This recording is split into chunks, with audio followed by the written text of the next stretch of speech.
On ne sait pas encore à quelle date, ni avec quel programme, mais c'est à la rentrée 2025 que Cyril Hanouna débarquera au sein du groupe M6, que ce soit sur W9 et Fun Radio. De quoi faire le bonheur de ses fans, mais un peu moins celui d'un autre animateur. En débarquant au sein du groupe M6 à la rentrée, Cyril Hanouna ne va pas seulement poser ses valises sur W9 avec un nouveau talk façon TPMP. Actuellement sur Europe 1 avec son émission On marche sur la tête, l'animateur devrait par la suite être transféré sur Fun Radio. Déjà une guerre dans les coulisses du groupe M6, or, comme on a récemment pu le découvrir, cette future arrivée pourrait faire quelques étincelles dans les coulisses de la station.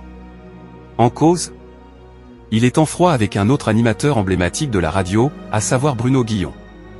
On s'en souvient, en mars dernier, Cyril Hanouna n'avait pas hésité à menacer son avenir sur la station en suggérant que Coé pourrait le remplacer, tout comme il s'était amusé à sous-entendre qu'il pouvait faire annuler son jeu télé sur France 2, chacun son tour.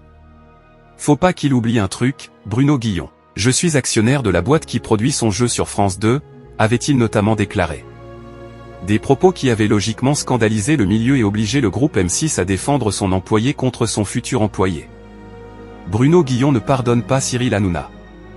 Une ambiance tendue qui, contrairement à celle entre Hanouna et Karine Le Marchand, ne serait pas encore réparée. Invité ce jeudi 17 avril 2025 sur Quotidien, TMC, Bruno Guillon a vu Yann Barthès le relancer sur ce dossier avec leur ami commun, en lui demandant « Si cet ami commun arrive sur Fun Radio, tout va bien se passer ?»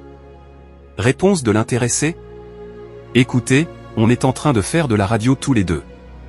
Pour l'instant, à date, on n'est pas complètement sur la même longueur d'onde, a-t-il soufflé, confirmant qu'il ne partageait pas les mêmes valeurs qu'Hanouna.